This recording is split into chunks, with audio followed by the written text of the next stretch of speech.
নাসির একাডেমির online CDP ক্লাসে আপনাদেরকে আবারও স্বাগত। আমরা বিগত ক্লাসগুলোতে concept of education, factors of education, forms of education নিয়ে আলোচনা করেছি।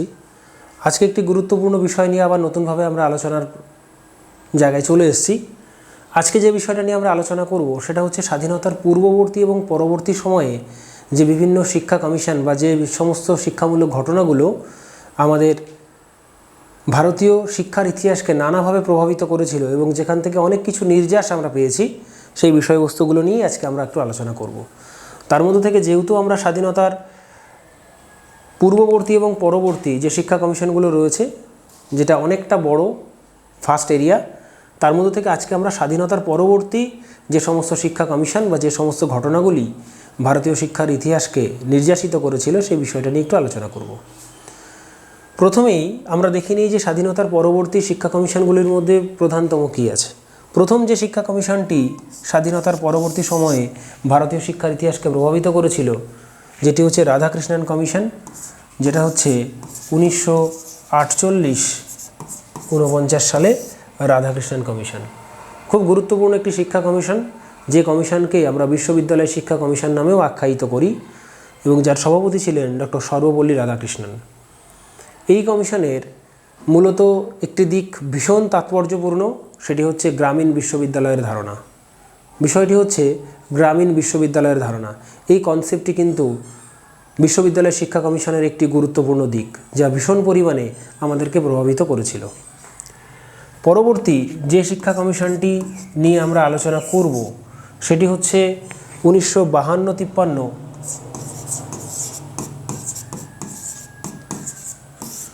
মুদালিয়ার কমিশন। আচার্য লক্ষণস্বামী মুদালিয়ারের নেতৃত্বে গঠিত হয়েছিল এই মুদালিয়ার কমিশন, যে কমিশনের অপর নাম হচ্ছে মাধ্যমিক শিক্ষা কমিশন। এই মাধ্যমিক শিক্ষা কমিশনের অনেকগুলি বিচার্য বিষয় থাকা সত্ত্বেও দুটি বিষয় বিশেষ তাৎপর্যপূর্ণ। একটি হচ্ছে বহুমুখী বিদ্যালয় অর্থাৎ মাল্টিপারপাস স্কুল, আর একটি হচ্ছে সপ্ত প্রবাহের ধারণা। দুটি ঘটনাই বিশেষ তাৎপর্যপূর্ণ। যখন আমরা আলাদা আলাদা শিক্ষা কমিশনগুলো আলোচনা করব, তখন এই বিস্তারিত বিষয়গুলো আমরা আপনাদের সামনে আবার উপস্থাপন করব। তৃতীয় যে ঘটনা যেটি বিশেষ তাৎপর্যপূর্ণ সেটি হচ্ছে 1964-66 ডক্টর ডিএস কোঠারির এর নেতৃত্বে গঠিত ভারতীয় শিক্ষা কমিশন, বা যে কমিশনকে আমরা কোঠারি কমিশন নামে আখ্যায়িত করি। ভারতীয় শিক্ষার ইতিহাসে কোঠারি কমিশনই হলো এমন একটি শিক্ষা কমিশন, যে কমিশনটি কিন্তু প্রাক প্রাথমিক শিক্ষা থেকে শুরু করে একদম আধুনিক কালের বৃত্তীয় কারিগরি শিক্ষা পর্যন্ত, নারী শিক্ষা অর্থাৎ শিক্ষার সর্বাঙ্গীন যে ভাবধারা তার উপরে কিন্তু ফোকাস করেছিল। ফলে এই শিক্ষা কমিশনকে কিন্তু আমরা ভারতীয় শিক্ষা কমিশন নামে আখ্যায়িত করি। তাহলে নিশ্চয়ই বুঝতে পারছি যে কোঠারি কমিশনের কতটা তাৎপর্য। এরপরে যে ঘটনাটি আমরা জানব সেটি হচ্ছে 1968 অর্থাৎ প্রথম জাতীয় শিক্ষানীতি। এই প্রথম জাতীয় শিক্ষানীতিও কিন্তু ভারতীয় শিক্ষার ইতিহাসে গুরুত্বপূর্ণ বার্তা বহন করে, যেটাকে আমরা সচরাচর এনইপি অর এনপিই এই দুটো নামে ডাকতে পারি। দেখে নেওয়া যাক যে এনইপি অর্থাৎ ন্যাশনাল এডুকেশন পলিসি এবং এনপিই অর্থাৎ ন্যাশনাল পলিসি অন এডুকেশন, এটাই হচ্ছে কিন্তু মূল অর্থ। তাহলে আমরা কি জানলাম যে 1968 সালে প্রথম জাতীয় শিক্ষানীতি গৃহীত হয়েছিল। এবার আমরা জানব পরবর্তী ঘটনাগুলো। আপনি পরের পেজ নেবেন স্যার।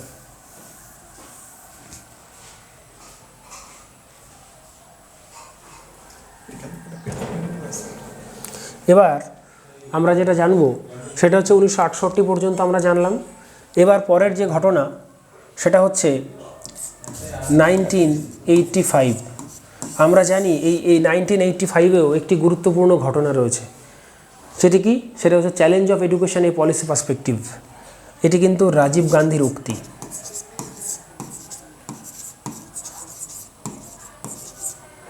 রাজীব গান্ধীর উক্তি, challenge of education A policy perspective.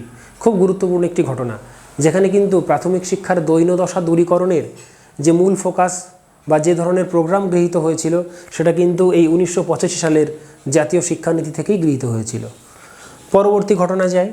পরবর্তী যে ঘটনাটি রয়েছে সেটা হচ্ছে 1986 সালের দ্বিতীয় জাতীয় শিক্ষানীতি। এই 1986 সালের দ্বিতীয় জাতীয় শিক্ষানীতি এটি একটু বিরল ঘটনা, কারণ এই 1986 সালের যে জাতীয় শিক্ষানীতি এটি মূলত ছিল প্রচণ্ড পরিমাণে ভুলে ভরা থাকা সত্ত্বেও এখানে কিন্তু দুটি নতুন বিষয়ে পরিকল্পনা গ্রহণ করা হয়। একটাকে বলা হয় অপারেশন ব্ল্যাকবোর্ড,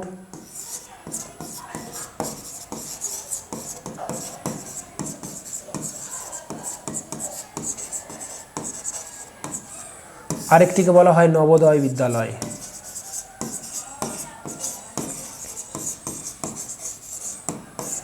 এই দুটো ঘটনাই কিন্তু 1986 সালের জাতীয় শিক্ষানীতির বিশেষ তাৎপর্যপূর্ণ দুটি কন্টেন্ট, যেগুলো আমাদের ভারতীয় শিক্ষার ইতিহাসকে ভীষণ পরিমাণে নির্যাতিত করেছিল। প্রথমে একটু জেনে নেওয়া যাক যে অপারেশন ব্ল্যাকবোর্ডটা কী। বলছে যে প্রাথমিক শিক্ষার দৈন্যদশা দূরীকরণের জন্য 1986 সালে গৃহীত একটি নতুন পরিকল্পনা হচ্ছে অপারেশন ব্ল্যাকবোর্ড, যেখানে কয়েকটি কর্মসূচির কথা উল্লেখ করা হয়। কি কি বলছে? প্রত্যেকটি প্রাথমিক বিদ্যালয়ে কমপক্ষে 2টি করে শ্রেণীকক্ষ থাকবে, যেগুলি সব ঋতুতে ব্যবহার উপযোগী। অন্ততপক্ষে 2 জন শিক্ষক থাকবেন, যার মধ্যে 1 জন পুরুষ 1 জন মহিলা। বিদ্যালয় সংলগ্ন খেলার মাঠ থাকবে, বিশুদ্ধ পানীয় জলের যোগান, সুলভ শৌচালয়ের ব্যবস্থা এবং যথেচ্ছ পরিমাণে শিক্ষা সামগ্রীর যোগান। এই বিষয়গুলি একমাত্র কিন্তু অপারেশন ব্ল্যাকবোর্ডেই আলোকপাত করা হয়েছে, অন্য কোথাও আলোকপাত করা হয়নি। ফলে আমরা একটু জেনে নিলাম যে অপারেশন ব্ল্যাকবোর্ডটা ভারতীয় শিক্ষার ইতিহাসে কতটা গুরুত্বপূর্ণ। আমরা যারা টেট পরীক্ষা দেব বা যারা আগামী দিনে ইন্টারভিউর জন্য প্রিপারেশন নিচ্ছি, আপনারা নিশ্চয়ই হয়তো আমাদের ফেসবুক বা আমাদের চ্যানেলগুলো দেখেছেন। সেখানে কিন্তু বারংবার বলছি আপনাদেরকে, ইন্টারভিউ এবং টেটের এই অপারেশন ব্ল্যাকবোর্ডের এই পার্টটা কিন্তু খুব ইম্পর্টেন্ট পার্ট। আমরা যখন সেখানে হোয়াইট বোর্ড বা ব্ল্যাকবোর্ডের মাধ্যমে যখন আমরা তাদের ডেমনস্ট্রেশনটা দিতে যাব, প্রাসঙ্গিকভাবেই আমাদের কাছে কিছু প্রশ্ন চলে আসতে পারে যে আপনি এখানে যে ব্ল্যাকবোর্ডের কথা বললেন, তাহলে এখানে অপারেশন ব্ল্যাকবোর্ড বিষয়বস্তুটা কি আপনি কি জানেন? তাহলে আমাদের কাছে অনেকগুলোই কিন্তু প্রশ্নচিহ্ন রয়ে যাবে। তাহলে স্বাভাবিক নিয়মেই আমরা চেষ্টা করব যে অপারেশন ব্ল্যাকবোর্ড বিষয়বস্তুর সম্পর্কে একটু জেনে নেওয়ার। এরপরে যে বিষয়টি আমরা জানবো সেটি হচ্ছে নবোদয় বিদ্যালয়। খুব গুরুত্বপূর্ণ একটি ঘটনা। নবোদয় বিদ্যালয় কি বলছে? জাতি ধর্ম বর্ণ নির্বিশেষে যোগ্যতা সম্পূর্ণ সকল শিক্ষার্থীকে 5ম থেকে 10ম শ্রেণী পর্যন্ত অবৈতনিক যে ডে বোর্ডিং স্কুলের ব্যবস্থা করা হয়েছিল কেন্দ্র সরকারের তত্ত্বাবধানে, তাকেই আমরা বলছি হচ্ছে নবোদয় বিদ্যালয়। তাহলে আমরা জানি যে প্রত্যেকটা ডিস্ট্রিক্টের ক্ষেত্রেই এক বা একাধিক ন্যূনতম একটি কিন্তু নবোদয় বিদ্যালয় আছে। পরবর্তী যে ঘটনাতে আমরা ফিরে যাব, 1986-তে আমরা গেলাম। এই 1986-র যে জাতীয় শিক্ষানীতির যে কনসেপ্ট, এর মধ্যে যেহেতু প্রথমেই আমরা বলেছি যে অনেক বিষয়ে ভুলে ভরা ছিল, সেই ভুলগুলো সংশোধনের জন্য পরবর্তীকালে কিন্তু 1990 সালে রামমূর্তি কমিটির উপরে দায়িত্ব অর্পিত হয়। রামমূর্তি কমিটি এককভাবে কাজটা সম্পন্ন করতে না পারায় পরবর্তীকালে জনার্দন রেড্ডি কমিটির উপরেও কিন্তু এই দায়িত্বভার যায়। এই জনার্দন রেড্ডি কমিটি রামমূর্তি কমিটির সহযোগিতায় 1992 সালে এই যে 1986-র যে জাতীয় শিক্ষানীতি, তার সংশোধিত খসড়া কিন্তু কেন্দ্রীয় মানব সম্পদ উন্নয়ন মন্ত্রকের কাছে পেশ করেন, যেটি শিক্ষার ইতিহাসে POA অর্থাৎ প্রোগ্রাম অফ অ্যাকশন নামে পরিচিত। আমরা অনেকেই জানি POA প্রোগ্রাম অফ অ্যাকশন কী বা কত সালে গৃহীত হয়েছিল। তাহলে স্বাভাবিকভাবেই সঠিক উত্তরটা আমরা কি জানব? 1992 সাল। ঘটনাটা কি ঘটেছিল? যেহেতু 1986 সালের জাতীয় শিক্ষানীতিতে প্রচুর কিছু ভুলে ভরা ছিল, যেটি মূলত জনার্দন রেড্ডি কমিটি এবং রামমূর্তি কমিটির সহযোগিতায় 1992 সালে নতুন করে সংশোধন করা হয়, যেটাকেই আমরা বলছি POA অর্থাৎ প্রোগ্রাম অফ অ্যাকশন। চলে গেলাম আমরা 1992, কিন্তু একটুখানি আগে আবার আমাদের ফিরে আসতে হবে। বিষয়বস্তুটা কি? 1990 সালে EFA এডুকেশন ফর অল এই বিষয়ে কিন্তু একটি কনভেনশন হয়েছিল। কনভেনশনটির নাম ছিল জমিতেন কনভেনশন।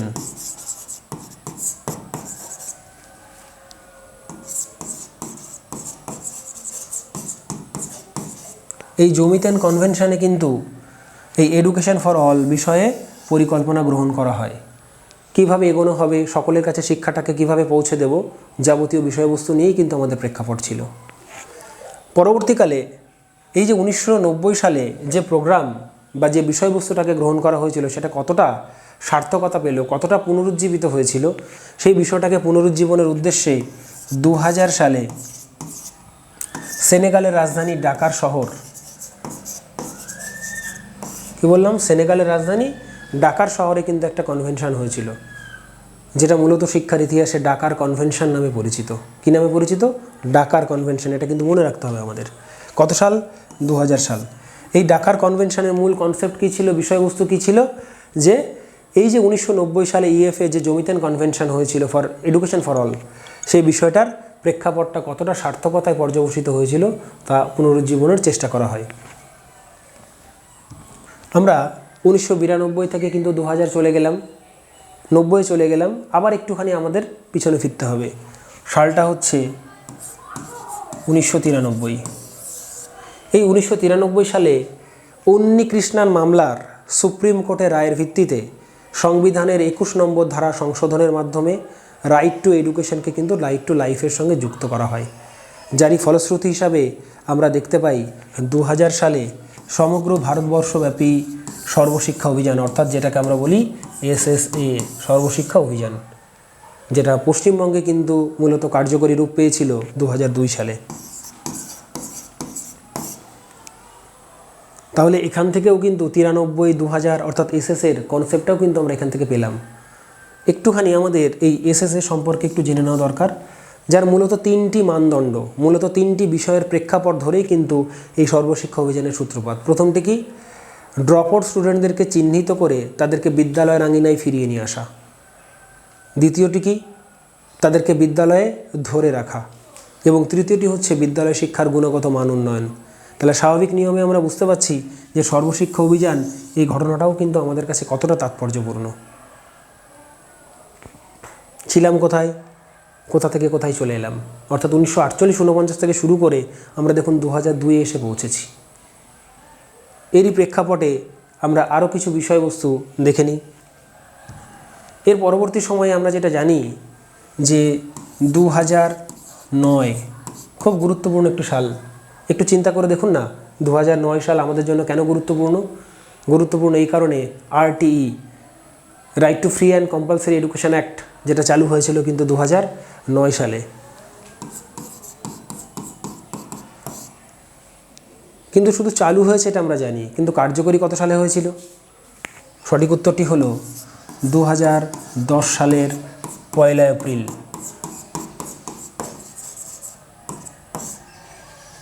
তাহলে এই 1948-49 সাল থেকে শুরু করে এই যে 2010 সালের যে একটা দীর্ঘ সময় একটা স্কেচিং বা একটা ম্যাপ আমরা আজকে আপনাদের সামনে রিপ্রেজেন্ট করলাম, আশা করব এই স্কেচিংটা কিন্তু আপনাদের দীর্ঘ সময়ের কিছু ডেটা রিস্টোর করতে হেল্প করবে বা সাহায্য করবে।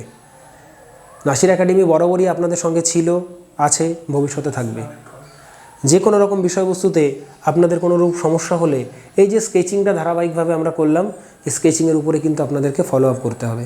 তারপরে আপনারা জানেন যে নতুন যুগে অর্থাৎ 2020 সালে নতুন জাতীয় শিক্ষানীতি, এই শিক্ষানীতিটাও কিন্তু আমাদের ভারতবর্ষের শিক্ষার ইতিহাসকে অনেকটা ধারাবাহিক পরিবর্তনের মধ্য দিয়ে নিয়ে এসছে। অনেক জিনিস এসছে নতুন কিছুভাবে, যেখানে আমরা আজকের ইউজি সিলেবাসে মেজর বা মাইনর এই বিষয়টিও পাচ্ছি। কিছুদিন আগে আপনারা এটা আসার পরপরই কিন্তু তার আগে আমরা CBCS কারিকুলাম পেয়েছিলাম। অতএব পাঠ্যক্রমের মধ্যে কিন্তু দীর্ঘ সময়ের নানাবিধ পরিবর্তন এই বিভিন্ন শিক্ষা কমিশনদের সুপারিশের মাধ্যমে কিন্তু আমরা পাই, যেগুলো কিন্তু আমাদের ধারাবাহিক নিয়মে যথেষ্ট তাৎপর্যপূর্ণ। আজকের ক্লাসের মূল বিচার্য বিষয় হলো যে পরবর্তী সময়ে অর্থাৎ স্বাধীনতার পরবর্তী সময় থেকে শুরু করে আজকে পর্যন্ত কী কী শিক্ষার প্রেক্ষাপট আমাদের শিক্ষার ধারাবাহিকতাটাকে ধারাবাহিক নিয়মে করেছে। এখান থেকে একটা প্রশ্ন, খুব গুরুত্বপূর্ণ প্রশ্ন থাকে, যেটা হচ্ছে 1964-66 কোন কমিশনের কথা বলেছিলাম? কোঠারি কমিশন।